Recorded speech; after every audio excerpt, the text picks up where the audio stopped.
C'est la seule pyramide de Ponzi dans laquelle vous ne perdrez jamais d'argent. C'est ce que je fais souvent même. Supposons que le sac de riz est de 50 kg à 25 000 francs. Lorsque tu as cotisé par exemple 15 000 francs, d'accord? Donc ils ont fait des carnets de tontine. Donc tu prends le riz. Voilà. Et maintenant, tu paies le reste à partir de des cotisations que tu vas faire. Tu vas en à partir des cotisations que tu fais. D'autres, tu dois cotiser tout, donc jusqu'à la fin avant de prendre le produit. Vous voyez? Et donc, ils sont dans l'illégalité. Et si ils sont en train de me suivre, je vais leur demander d'arrêter ce qu'ils font. C'est parce que bonsoir, j'espère que vous portez bien. Suite à la première vidéo dans laquelle j'ai expliqué comment est-ce qu'on peut reconnaître une pyramide de Ponzi. Si vous ne l'avez pas suivi, veuillez aller la suivre. Je vais laisser en description de la vidéo le lien. Nous avions expliqué comment reconnaître une pyramide de Ponzi. Principalement, nous avions dit que dans une pyramide de Ponzi, vous vendez, autant pour moi, votre argent en contrepartie des intérêts que certains appellent loyer. Mais par la suite, nous avions expliqué donc ce que c'est qu'un intérêt réellement et pourquoi, par exemple, en économie islamique, on a interdit l'intérêt parce que ça nous permet de vraiment comprendre la notion d'intérêt, de faire la différence parce qu'en réalité, il y a une différence entre le loyer et l'intérêt, ou les loyers et les intérêts. Voilà, et avec les différentes comparaisons. Alors, maintenant, nous avions dit que la banque, c'est, par exemple, c'est une pyramide de Ponzi, sauf qu'elle est autorisée, elle est légale, donc elle est habilitée, donc elle est qualifiée à pouvoir donc fonctionner en pyramide de Ponzi, on a expliqué. Voilà, donc justement c'est la seule pyramide de Ponzi dans laquelle vous ne perdrez jamais votre argent. La banque et ses frères jumeaux. Donc, la banque et ses frères jumeaux, je veux dire quoi? Je veux parler de la banque, des compagnies d'assurance, des sociétés de dépôt, voilà, et de crédit, des sociétés de crédit bail, voilà. Donc, bref, les établissements financiers. Donc, les établissements financiers sont les établissements habilités à accorder des crédits et ou à recevoir des dépôts. Voilà. Donc, pourquoi j'ai dit que pourquoi est-ce que ces établissements financiers, donc dans ça on va citer les institutions de microfinance qu'on appelle système financier décentralisé en Afrique. Donc, pourquoi est-ce que vous ne perdez jamais votre argent? Donc, quand on veut dire vous ne perdez jamais votre argent, c'est pour dire que le risque est garanti. Le risque est couvert. Donc, ces institutions-là, de par leur création, voilà, respectent certaines obligations avant d'être constituées en pyramide de Ponzi. Donc, ce qui fait que elles savent ce qu'elles font. Voilà, par exemple, avant de créer une banque, une compagnie d'assurance, le capital minimum, c'est de 10 milliards. Le capital minimum pour créer une banque ou une compagnie d'assurance dans l'espace OHADA ou bien dans l'espace CEDEAO, dans l'espace CEMAC, c'est minimum 10 milliards. C'est la loi OHADA, justement, c'est 10 milliards. Donc, vous voyez qu'il y a déjà une garantie, cette réserve-là. Et donc, le personnel est qualifié et tout. Et donc, bon, ça ne veut pas dire qu'une banque ne peut pas tomber en faillite, non, mais c'est pour dire que, au moins, voilà, vous n'allez pas brusquement comme ça être victime d'une arnaque, voilà, votre argent est détourné, non. Il faut que ce soit un cas exceptionnel. Ce qui n'est pas le cas avec donc l'ensemble des autres institutions qui fonctionnent en pyramide de Ponzi. Donc, je parle donc de la banque, de la compagnie d'assurance et les autres que j'ai cités, les établissements de crédit bail, voilà, société de courtage de valeur, ainsi de suite. Vous voyez, institution de microfinance. Voilà, si la gestion est bien faite. Donc, il faut qu'on ait une exception. Voilà. Donc,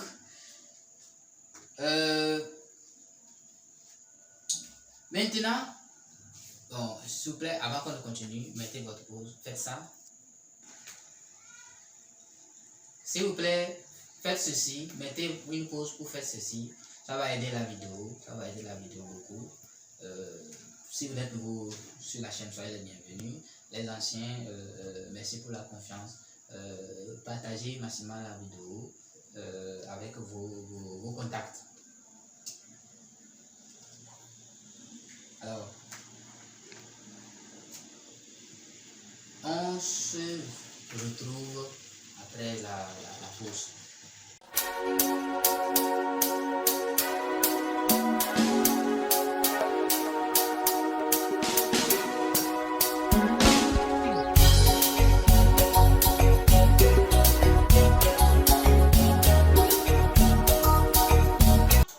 Alors, nous devons distinguer les bonnes sociétés pyramides de Ponzi des mauvaises. Donc, quelles sont les sociétés pyramides de Ponzi dans lesquelles vous risquez de perdre votre argent? Et vous allez perdre votre argent. Ça va arriver, tôt ou tard, ça finit par arriver. Ce sont celles, donc les sociétés qui imitent les bonnes sociétés pyramides de Ponzi. Donc, qui veulent se comporter comme les bonnes sociétés pyramides de Ponzi. Donc, je vais citer. Que font les banques, les compagnies d'assurance, les fonds d'investissement et autres sociétés d'investissement autorisées par les institutions régaliennes?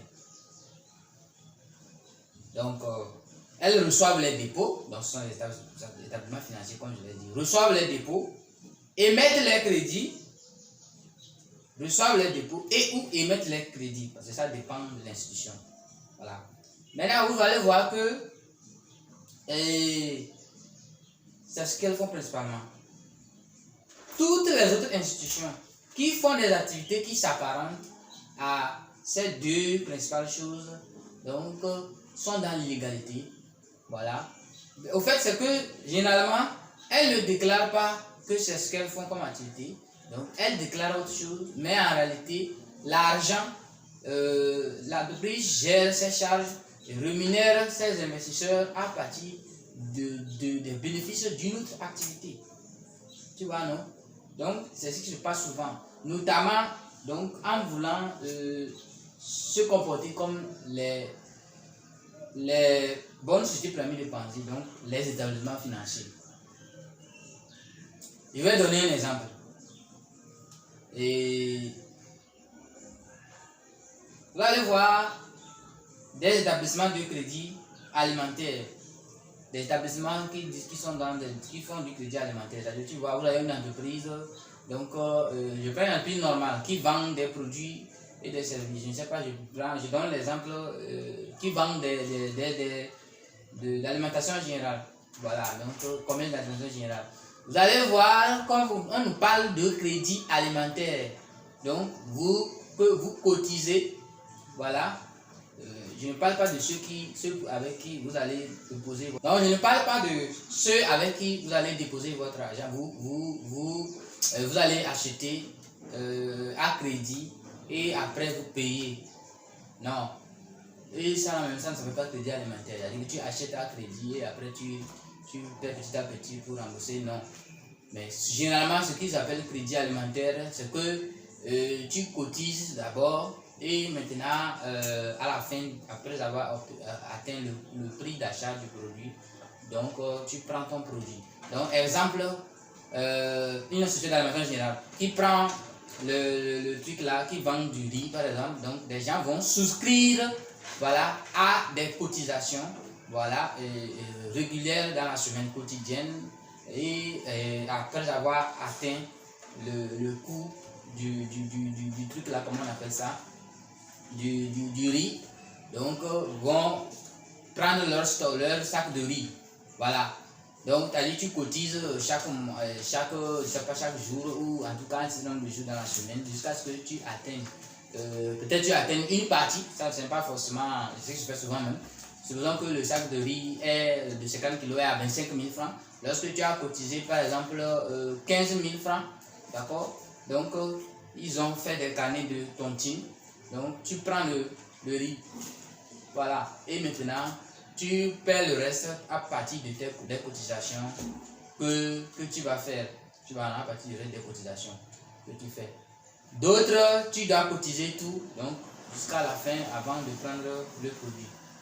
Vous voyez? Et donc, ils sont dans l'illégalité. Et si ils sont en train de me suivre, je vais leur demander d'arrêter ce qu'ils font. C'est parce que nous sommes en Afrique, ici, les autorités de régulation s'amusent un peu, ne sont pas trop regardants. C'est quand il y a des problèmes graves, alors que en ce moment-là, c'est déjà tard. Des populations qui perdent leur petite épargne, perdent cette petite économie-là, s'appauvrissent encore plus. Vous voyez? Donc, elles sont dans l'illégalité. Ces pratiques-là de ces institutions sont illégales. Vous voyez? Donc, si par exemple, on a une microfinance, une institution de microfinance, voilà, donc qui est autorisée, ou bien une association, ou bien une ONG, qui est donc légalement autorisée donc à fonctionner, à émettre à recevoir les dépôts, comme par exemple on peut avoir une ONG ou bien une association, mais une institution donc qui a l'agrément pour faire quoi? Pour pouvoir recevoir les dépôts. Parce que prendre l'argent des gens, l'argent que les gens même viennent cotiser là, ce sont des dépôts. Donc, s'il y a une institution qui est autorisée, par exemple, une organisation qui est ONG, qui a l'agrément, ou bien une entreprise, une institution financière qui a l'agrément, ou par exemple une microfinance, donc pour pouvoir recevoir ces dépôts, là, elle peut-être peut vendre des produits et les gens là vont rembourser par les cotisations dans les carnets de tontine. Ou bien, ils cotisent quand ils partent, voilà, ils paient le reste à travers les cotisations, toujours. Voilà. Là, ces cas ne sont pas illégaux, autant pour moi. Ces entreprises travaillent en toute légalité. Voilà. Donc, vraiment, il faut que vous arrêtez ces pratiques-là. Parce que le jour où ça va péter, voilà. Tu vois, et quand moi j'ai des gens comme ça qui m'ont approché, c'est ce que je leur ai dit, je leur ai demandé des trucs qui n'ont pas pu me répondre. Parce qu'elles ne savent pas qu'elles sont dans l'illégalité. Quand on dit d'écouter, de suivre le droit, vous ne voulez pas écouter. Voilà. Le jour où ça va péter, là, vous allez voir. Ces institutions sont dans l'illégalité. Voilà. Donc, si c'était une institution qui est légalement autorisée, donc à l'agrément, pour recevoir les dépôts, parce que comme je l'ai déjà dit, l'argent qu'ils reçoivent là, ce sont des dépôts. Ce sont des dépôts. Toi, parce que tu vends un produit, donc la personne vient, il cotise avec des carnets. Que ce soit des produits alimentaires ou bien, comment je vais dire là, des produits alimentaires ou les électroménagers. Crédit électroménager, on me dit crédit électroménager. Et quand tu vois, ce n'est pas une institution financière, voilà, ou une organisation qui a l'agrément de recevoir les dépôts. Donc, tant que ce n'est pas ça, vous êtes dans l'illégalité. Vous êtes dans l'illégalité. Donc, vous ne devez pas recevoir les dépôts. Les gens, les produits électroménagers ont dit que vous allez cotiser. On a un carnet de tontine, vous cotisez. Et quand vous cotisez une partie, vous pouvez prendre voilà, votre je ne sais pas, appareil électroménager et payer le reste par les cotisations. Ou bien vous prenez, vous remboursez par les cotisations. Des gens qui font des produits de stock au niveau des céréales, il y a ça beaucoup. Les céréales, partagez massivement la vidéo. Vous ne partagez pas le jour où vous allez avoir des proches qui vont être victimes. C'est encore chez vous, ils vont venir pleurer. Des gens qui font des activités dans les céréales, donc qui ont des stocks de céréales, qu'ils gardent, qu'ils stockent, voilà. Et maintenant vont livrer ça à des femmes, des revendeuses de nourriture, voilà, qui utilisent ces céréales-là, par exemple, qui vendent voilà, des beignets, qui utilisent le maïs. Donc, qui va faire quoi? Prend le stock. Voilà, et chaque jour, quand elle travaille ou un certain nombre de jours dans la semaine, rembourse voilà, le prix d'achat de ce sac-là par la tontine, c'est illégal. Parce que cette institution ou cette personne, souvent c'est des personnes comme ça entre elles, bon, elles le font dans le fond, dans l'informel, mais il y a des institutions officiellement qui le font. Je leur fais savoir qu'elles sont dans l'illégalité parce qu'elles reçoivent, sinon ils reçoivent des dépôts. Et il est interdit à toute institution qui n'a pas l'agrément donc de fonctionner comme une institution financière, dans un établissement financier, donc de recevoir les dépôts. Cela est interdit. Voilà, cela est interdit. Donc, première de cela. Donc, la deuxième des choses, c'est que comment elle se comporte, comme ils imitent voilà, les établissements financiers. Ils vont faire des appels publics à l'épargne. Ils vont faire des appels publics à l'épargne. L'appel public à l'épargne consiste à inviter un grand ensemble de personnes physiques ou morales, qu'on appelle donc le public, c'est bien un grand ensemble de personnes physiques ou morales, donc le public, à souscrire à des titres financiers qu'une entreprise émet dans le but de leur permettre de bénéficier des fruits qui sont générés par ces titres. C'est ça qu'on appelle appel public à l'épargne. Bon, c'est quoi on appelle les titres? Les titres là, ce sont les bons du trésor. Donc je veux dire, c'est émis par une entité, pas seulement une entreprise. Voilà, parce qu'il y a les États qui peuvent émettre les appels publics à l'épargne. Donc, les titres financiers, c'est quoi? Donc, on a les bons du trésor, les principaux titres financiers généralement les plus utilisés. Les bons du trésor public, d'accord? Les actions et les obligations. Les bons du trésor public, vous allez voir le gouvernement qui dit que le gouvernement a fait un emprunt, veut faire un emprunt obligataire, donc de tel milliard. Donc, ils ont besoin, donc on a tel qui vont être remboursés sur les titres du trésor qui valent tel montant à tel taux d'intérêt remboursable sur voilà, les bons du trésor. Voilà. Ça, c'est fait par les gouvernements. Maintenant, on a donc les actions. Donc, les actions, c'est une part représentant la participation à durée indéterminée dans le capital d'une société. Et que tu t'associes avec une société dans le capital d'une société pour toujours. Vous voyez, là, tu as les actions. Mais les obligations, c'est quoi? C'est que les obligations sont des parts représentant la participation à une durée déterminée dans le capital d'une société ou d'un État. Donc, dans le cas des obligations, c'est à durée déterminée. Tu as une part dans le capital de l'entreprise à durée déterminée. Donc, tu es remboursé par des intérêts. Voilà, tu es remboursé par des intérêts jusqu'à l'amortissement du capital sur la période.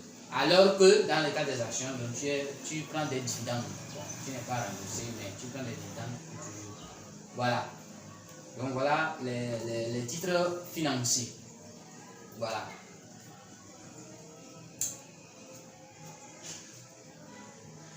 Dans l'annexe à la convention portant création du Centre régional de l'épargne publique et des marchés financiers, le Centre régional de l'épargne publique et des marchés financiers, c'est l'autorité de régulation des marchés financiers dans l'espace UEMOA. Mais depuis 2022, elle a changé de nom, de dénomination. Donc désormais c'est l'autorité des marchés financiers de l'UEMOA. Donc, Union monétaire ouest-africaine, pour désigner une Union économique et monétaire ouest-africaine. Donc, l'autorité de régulation, c'est AMF. Voilà. Donc, les marchés financiers, même, c'est quoi? Ceux qui ne savent pas, les marchés financiers, donc, ce sont des marchés réglementés sur lesquels on achète ou on vend des titres. Titres donc, que je venais de parler. Un marché financier, c'est un marché réglementé sur lequel on vend ou on achète des titres. Voilà. Donc, on a par exemple en Afrique de l'Ouest, on a la bourse régionale des valeurs mobilières BLVM qui est à Abidjan, qui est celle de l'UEMOA. On a la bourse des valeurs mobilières de d'Afrique centrale, VMAC. Voilà, donc au niveau de la zone CEMAC. Donc dans la zone CEMAC, c'est le CONSUMAF qui est l'autorité de régulation. La CONSUMAF. Donc la CONSUMAF, c'est la commission de surveillance du marché financier de l'Afrique centrale. Voilà. Donc je disais que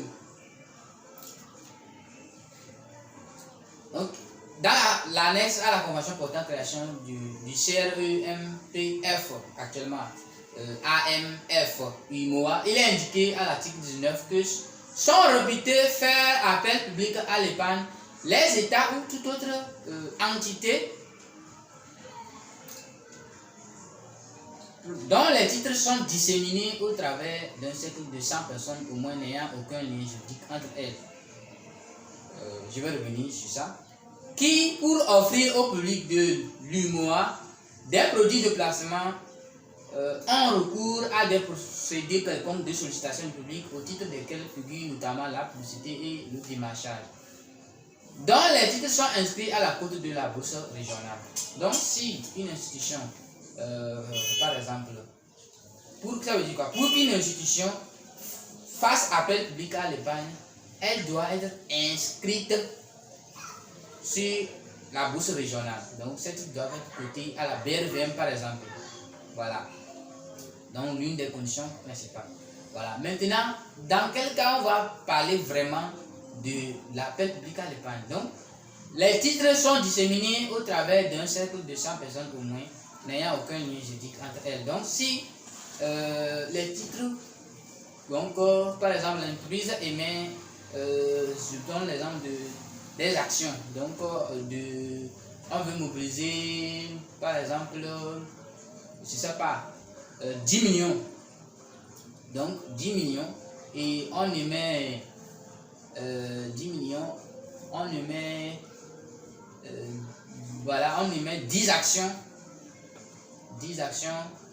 Non, on émet 100 actions, chacune valant 100 000 francs, je pense.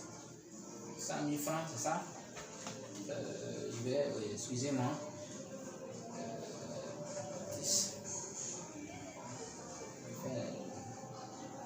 Excusez-moi.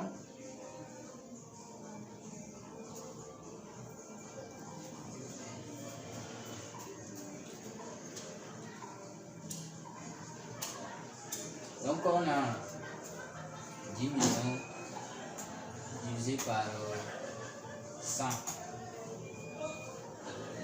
Divisé par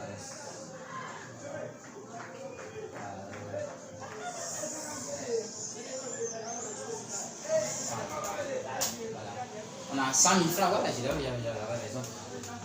Voilà. Donc, lorsqu'on a une institution qui émet, par exemple, des actions de 100 000, pour 100 actions, donc 100 actions pour augmenter son capital, donc émet 100 actions à acheter, chacune valant 10 000 francs, d'accord? Alors là, chacune valant 100 000 francs, 100 000 francs, 100 actions, chacune valant 100 000 francs, donc ça nous donne 10 millions. Voilà. Donc, est-ce que cette institution est dans la légalité? Est-ce qu'elle est en train de faire l'appel public à l'épargne ou pas? Donc, on dit que dans les titres sont disséminés au travers d'un cercle de 100 personnes au moins. Donc, on a au moins 100 personnes qui vont souscrire au titre. Donc, là, on tombe dans l'appel public à l'épargne. Donc, ici, dans notre cas, on a 10 millions. Là, on a émis 100 actions, chacune de 100 000 francs. On est tombé dans l'appel public à l'épargne. Donc, si on est dans ce cas-là, voilà, dans l'espace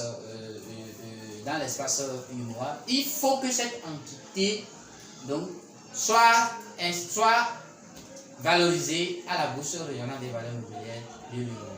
C'est une condition sans ça, donc elle n'a pas ce droit. Elle est en train de faire illégalement un appel public à l'épargne. Voilà. Voilà l'une des premières raisons, des premières conditions. Donc, deuxième condition est ça doit être une société anonyme. Seules les sociétés anonymes peuvent faire appel public à l'épargne. Ça vient de l'acte uniforme relatif aux droits d'esprit commercial et du mouvement d'intérêt économique AUSDSCGE, donc de l'OADA.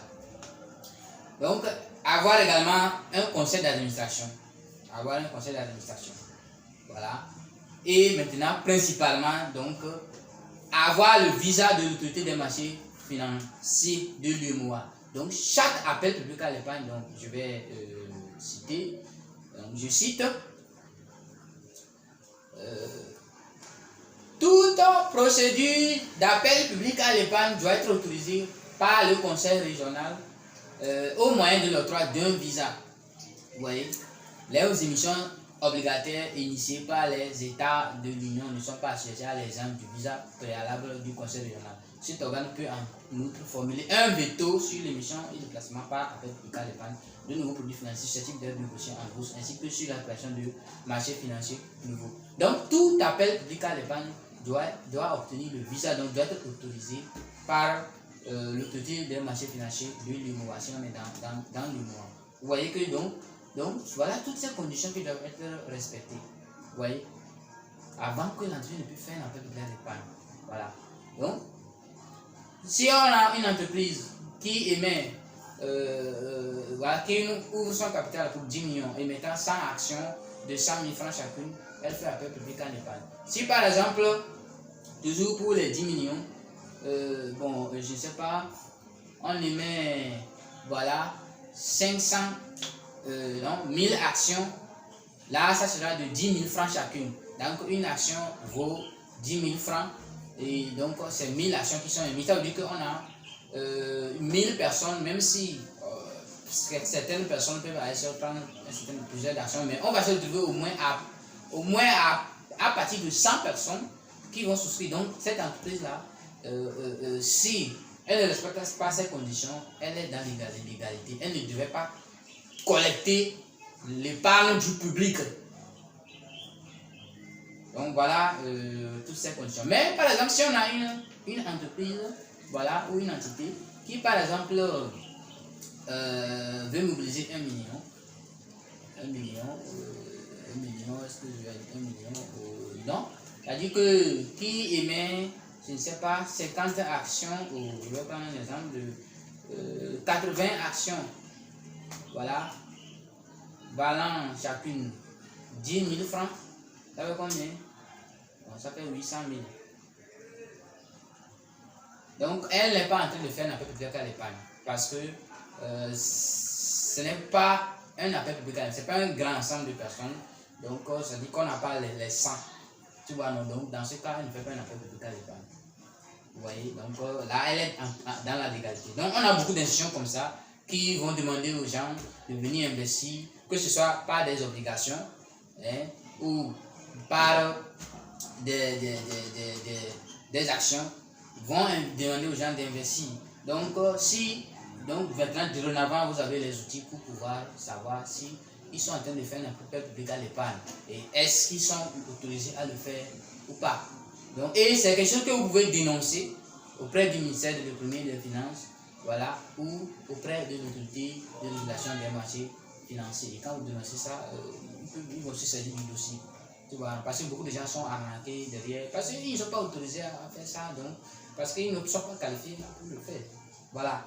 Donc voilà toutes ces conditions pour l'appel public à l'épargne. Voilà le deuxième cas dans lequel ces institutions-là trompent les gens. Voilà. Donc, vous ne pouvez pas éviter les arnaques quand vous ne connaissez pas, le fonctionnement de certaines choses par rapport aux finances.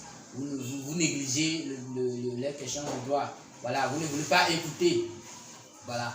Donc, dorénavant, vous savez, voilà, les outils qu'il faut pour pouvoir reconnaître, faire la différence entre les bonnes sociétés pyramides de pensée et les mauvaises. Donc, je vous remercie d'avoir suivi cette vidéo et à très bientôt.